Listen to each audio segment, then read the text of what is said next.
Welcome back to education class 10। तो आज हम पढ़ेंगे एक और नया topic from the chapter federalism.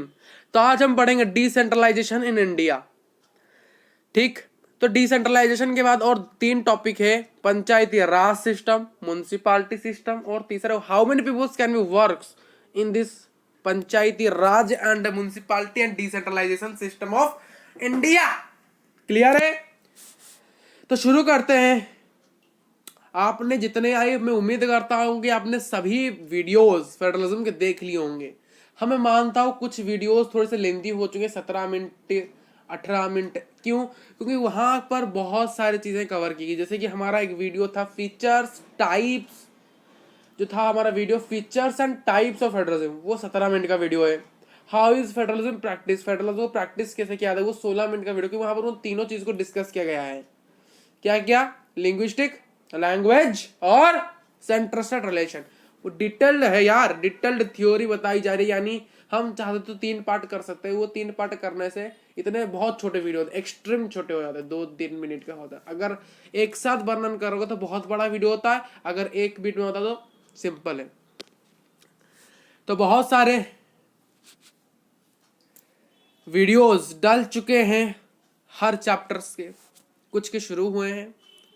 तो हम शुरू करते हैं इस वीडियो को, ज्यादा टाइम ना वेस्ट करते हुए।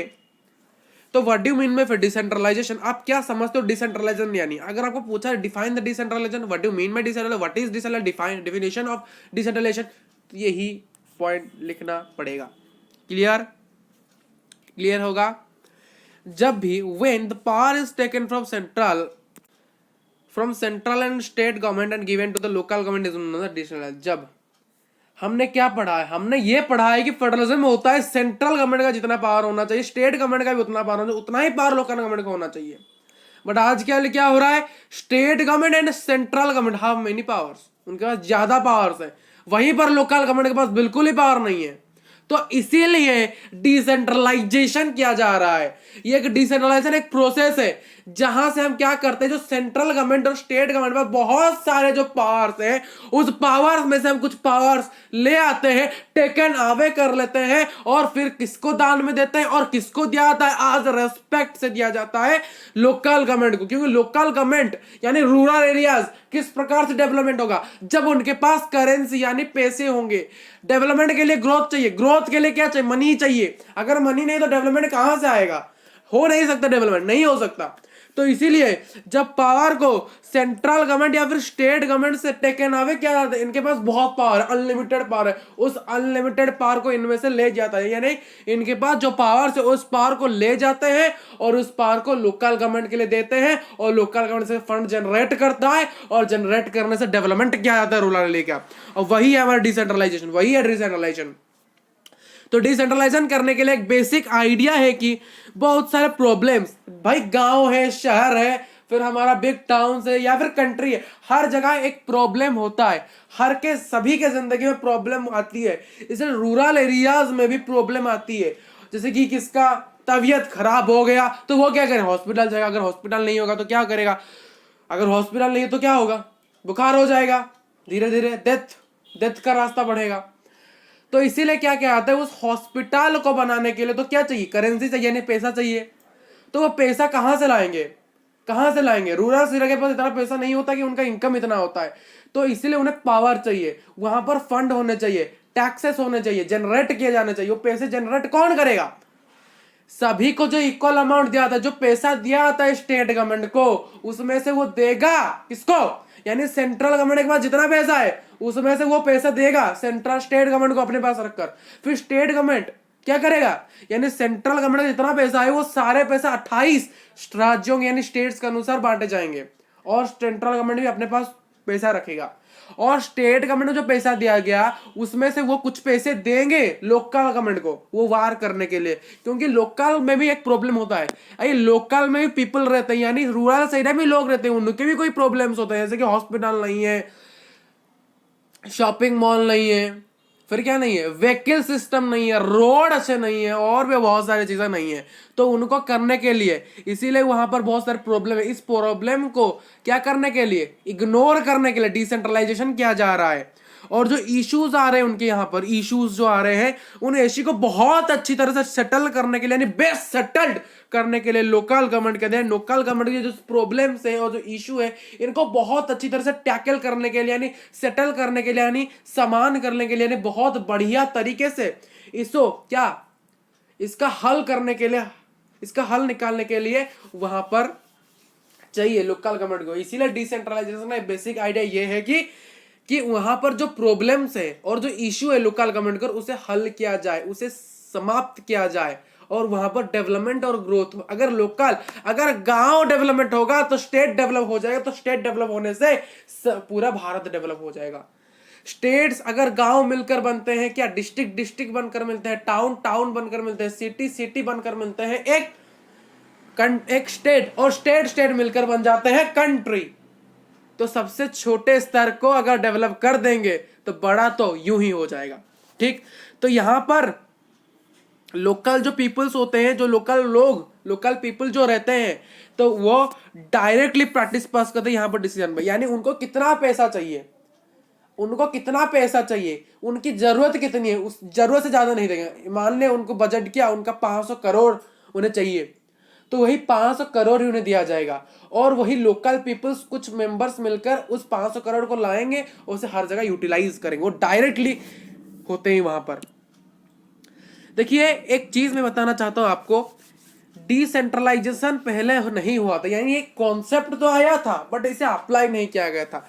1992 में इसे बहुत अच्छी तरह से अप्लाई किया गया, बहुत ही पावरफुल तरीके से, बहुत ही इफेक्टिव में। कॉन्स्टिट्यूशन में बता दिया डिसेंट्रलाइजेशन होना चाहिए, कॉन्स्टिट्यूशन में लिखा है कि डिसेंट्रलाइजेशन होना चाहिए, बहुत इफेक्टिवली होना चाहिए, बहुत बढ़िया से होना चाहिए। कब हुआ सर?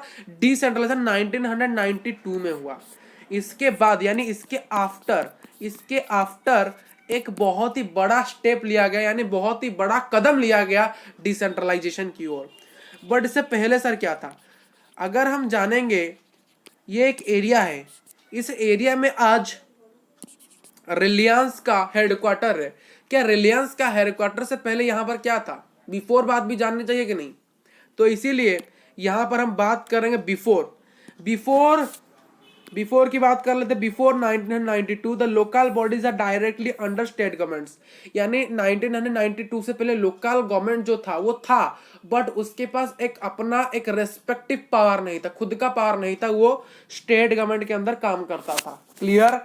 और वहां पर रेगुलरली इलेक्शन नहीं होता। जैसे कि आपने सोचा सरपंच इलेक्शन आजकल हो रहा है, सरपंच इलेक्शन सुना है ना, सरपंच ब्लॉक स्तरीय में आपका इलेक्शन होना, सरपंच इलेक्शन, उस गांव का सरपंच कौन है उसके लिए भी इलेक्शन होते हैं। सुना होगा आपने सरपंच का इलेक्शन, अभी बहुत गांव में सरपंच इलेक्शन आ रहा है। 1992 से पहले वहां पर रेगुलर इलेक्शन यानी जो सरपंच इलेक्शन ब्लॉक स्तर में जो इलेक्शन वो नहीं होते थे। और लोकल बॉडीज जो थे उनके पास कोई भी रिसोर्सेस नहीं था और अपना पावर खुद का नहीं। देखिए खुद का पावर नहीं था, उनके पास कुछ रिसोर्सेस नहीं। रिसोर्सेस क्या होते? जो हमें जरूरत है काम करने के लिए, हमारे नीड्स। रिसोर्सेस क्या है? हमारे नीड्स है, हमारे नीड्स, हमें क्या जरूरत है उन चीजों को सेटिस्फाई करता है, वो है हमारा रिसोर्सेस। पढ़ा है क्लास साइड में, the things resources is things that can satisfy our needs. वो हमारे नीड्स को साटिस्फाई करती है। हमें बुखार हुआ है, हमें हॉस्पिटल चाहिए, मेडिसिन चाहिए, तो ये हमारे नीड्स, जरूरतों को पूरा करने के लिए उन्हें कुछ नहीं था। उनके पास ना रिसोर्सेस था, ना खुद की पावर थी, रेस्पेक्टिव पावर ही नहीं था। वो लोकल गवर्नमेंट के अंदर काम कर रहे थे, रेगुलर इलेक्शन नहीं हो रहे थे। तो बिफोर क्या हो सर, बता दीजिए। अब बात करें बिफोर के, ये सारे जो पार्ट्स लिखे गए यहाँ पर, ये जो पॉइंट्स है यहाँ पर, ये बिफोर के बात है। यानी 1992 से पहले क्या था? रेगुलेशन, यानी इलेक्शन नहीं हो रहा था, उनके पास खुद का पावर नहीं था, रिसोर्सेस नहीं थी, और उनके पास वो लोकल गवर्नमेंट के अंदर काम कर रहे थे। क्लियर है? फिर क्या होने लगा? जब आफ्टर 1992 के बाद क्या होने लगा, एक बहुत ही बड़ा कदम उठाया गया कि वहां पर रेगुलर इलेक्शन होगी, मैंडेटरी, इट इज कंपलसरी। ये कंपलसरी होना चाहिए कि यहां पर रेगुलरली इलेक्शन होने चाहिए। इस गवर्नमेंट्स बॉडी जो यानी सरपंच में इलेक्शन होना चाहिए, ब्लॉक स्तर में इलेक्शन होना चाहिए। और जो सीट्स यानी समझते हो, बहुत जगह में अभी रिजर्वेशन हो रही है, यानी जनरल के लिए इतना सीट्स परसेंट, यानी जनरल के लिए इतना परसेंटेज, ओबीसी के लिए इतना परसेंटेज, एससी के लिए इतना परसेंटेज, एसटी के लिए इतना परसेंटेज। सीट्स को रिजर्व किया गया शेड्यूल्ड कास्ट के लिए, यानी ST SC and scheduled tribes के लिए, ST के लिए, और अदर बैकवर्ड क्लासेस यानी OBC, यानी OBC, SC एंड ST के लिए सीट्स को रिजर्व किया गया, उनके लिए परमानेंट सीट्स बनी गई। फिर क्या हुआ, at least 1/3 of the position are reserve for womens, womens के लिए भी रिजर्व की गई सीट कितनी, 1/3। तो टोटल परसेंटेज कितना होता था, 3/3, और 3/3 में से 2/3 यानी 2/3 होता था सभी लोगों के लिए, और उनमें से जो 1/3 है वो वोमेन्स के लिए रिजर्व किया गया इलेक्शन के अंदर। 1/3 seats are reserved for womens in the constitutions and in constituencies and elections. आगे बढ़ते हैं, इंडिपेंडेंट कॉन्स्टिट्यूशन इंस्टीट्यूट। इंडिपेंडेंट एक स्वतंत्र इंस्टीट्यूशन होता है जिसका नाम होता है state election commission, CEC। Class 9 में पढ़ा है इलेक्ट्रोकल पॉलिटिक्स, वहां पर हमने स्टेट कमिश्नर इलेक्शन की बात सुनी। जब इलेक्शन आता है किसी के पास इतना पावर नहीं होता जितना पावर इसी के पास होता है, इलेक्शन कमिश्नर के पास। इलेक्शन कमिश्नर इलेक्शन कमीशन का हेड होता है। तो स्टेट इलेक्शन कमीशन को बनाया गया, सभी स्टेट्स के अंदर स्टेट्स इलेक्शन कमिश्नर को बनाए गए, कमीशन बनाया गया, एक स्वतंत्र इंस्टीट्यूशन जो कि किसके पक्ष में ना हो, जो कि क्या कर सके, हमें पावर दे सके, यानी उसके पास सबसे ज्यादा पावर होता है इलेक्शन कमीशन के पास। इलेक्शन कमीशन का हेड होता है इलेक्शन कमिश्नर, ठीक। और इसे बनाया गया सभी स्टेट्स के अंदर बनाए गए, पहले नहीं था फिर बनाए गए, क्योंकि जब रूरल्स में इलेक्शन हो सके, कोई पर्टिकुलर इंसान हर बार ना जीते, इसके पास ज्यादा पावर, वो ये चेक करेगा, स्टेट इलेक्शन कमीशन चेक करेंगे कि आप ज्यादा पैसा, यानी रूल्स है, आप इतने से ज्यादा पैसा खर्च नहीं कर सकते इलेक्शन के लिए, प्रमोटिंग के लिए अपने पार्टी को। इसीलिए जो स्टेट गवर्नमेंट होता है उसे रिक्वायर, स्टेट गवर्नमेंट को क्या करना चाहिए, अपने उसके पास जो पावर्स है और जो रेवेन्यू है, यानी शेयर गवर्नमेंट के पास जितने भी सारे पावर्स है और जितने भी सारे रेवेन्यू यानी मनी यानी पैसा है, और अपने पावर्स यानी ऑटोनॉमी, और अपने पास जितना रेवेन्यू उसे शेयर करना चाहिए लोकल गवर्नमेंट के साथ। यानी लोकल गवर्नमेंट को वो कुछ पैसा या कुछ हिस्सा देना चाहिए, क्योंकि लोकल गवर्नमेंट जिस प्रकार से क्या कर सके, डेवलपमेंट कर सके, उसी उसे चाहिए, किसे चाहिए, लोकल गवर्नमेंट्स को क्या चाहिए, रेवेन्यू चाहिए और पावर चाहिए, किससे, स्टेट गवर्नमेंट उसे देगा, ये मैंडेटरी है, कंपलसरी है। तो वीडियो हो चुकी है खत्म। तो thank you for watching this video.